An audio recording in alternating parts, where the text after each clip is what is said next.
আকস্মিক অভিযানে ভেনেজুয়েলার প্রেসিডেন্ট নিকোলাস মাদুরোকে সস্ত্রীক আটক করে নিউ ইয়র্কে নিয়ে যাওয়ার ঘটনায় হতবাক বিশ্ব। কিন্তু কেন এই অভিযান, এর পেছনের ঘটনা কি হতে পারে তা নিয়েই চলছে নানা আলোচনা। বিষয়টি কি শুধুই রাজনৈতিক, নাকি এর পেছনে লুকিয়ে রয়েছে আমেরিকার অন্য কোনো উদ্দেশ্য, তা নিয়ে চলছে চুলচেরা বিশ্লেষণ। 1920-এর দশক ভেনেজুয়েলার মারাকাইবো বেসিনে দেশটিতে প্রথম তেলের সন্ধান মেলে। এই তেল সম্পদ ঘিরে কারাকাসের সাথে গড়ে ওঠে ওয়াশিংটনের গভীর বন্ধুত্ব। তৎকালীন স্ট্যান্ডার্ড অয়েল বা আজকের এক্সন মোবিলের মতো কোম্পানিগুলো ভেনেজুয়েলাকে গড়ে তুলেছিল আমেরিকার এনার্জি হাব হিসেবে।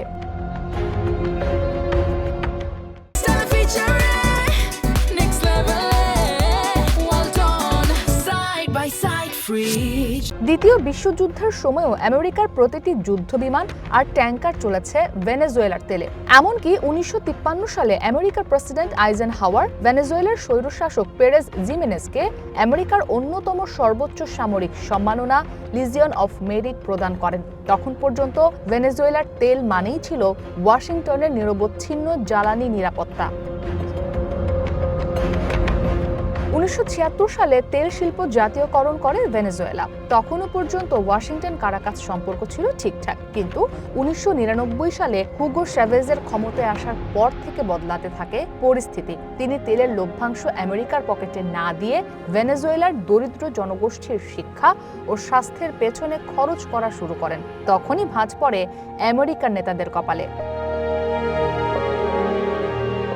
2002 সালের 11 এপ্রিল চ্যাভেজের বিরুদ্ধে শুরু হওয়া এক বিক্ষোভের পর সামরিক বাহিনীর একটি অংশ তাকে ক্ষমতাচ্যুত করে। তবে গণবিক্ষোভ এবং চ্যাভেজের অনুগত সেনাবাহিনীর পাল্টা পদক্ষেপে মাত্র 47 ঘন্টার মধ্যে তিনি আবারও ক্ষমতায় ফিরে আসেন। এই ঘটনার পেছনে আমেরিকার গোয়েন্দা সংস্থা CIA এর হাত ছিল বলেও অভিযোগ রয়েছে। মূলত তখন থেকেই শুরু কারাকাস ওয়াশিংটন সম্পর্কের টানাপোড়েন। 2013 সালে নিকোলাস মাদুরো ক্ষমতায় আসার পর পরিস্থিতি আরও জটিল হয়। 2019 সালে আমেরিকা ভেনেজুয়েলার বিরোধী নেতা হুয়ান গুয়াইদোকে স্বীকৃতি দিলে দুই দেশের কূটনৈতিক দ্বন্দ্ব আরও প্রকট আকার ধারণ করে।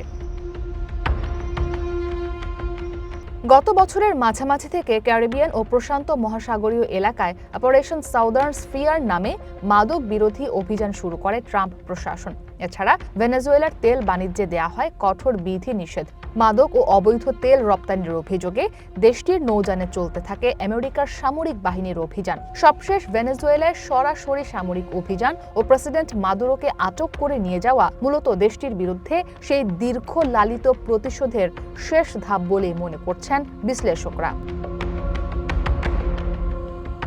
আমেরিকা মাদুরোকে সরাতে পেরেছে, কিন্তু দেশটির তেল সহ অন্যান্য সম্পদ তারা সহজে নিয়ন্ত্রণে নিতে পারবে কিনা সেই প্রশ্নই উঠে আসছে বারবার। রাশিয়া ও চায়নার বিপুল বিনিয়োগ এবং ভেনেজুয়েলার বিদ্রোহী সেনাবাহিনীর উপস্থিতি আমেরিকার কথিত এই জয়ে দীর্ঘমেয়াদী সংকট তৈরির আশঙ্কাও দেখছেন অনেকেই।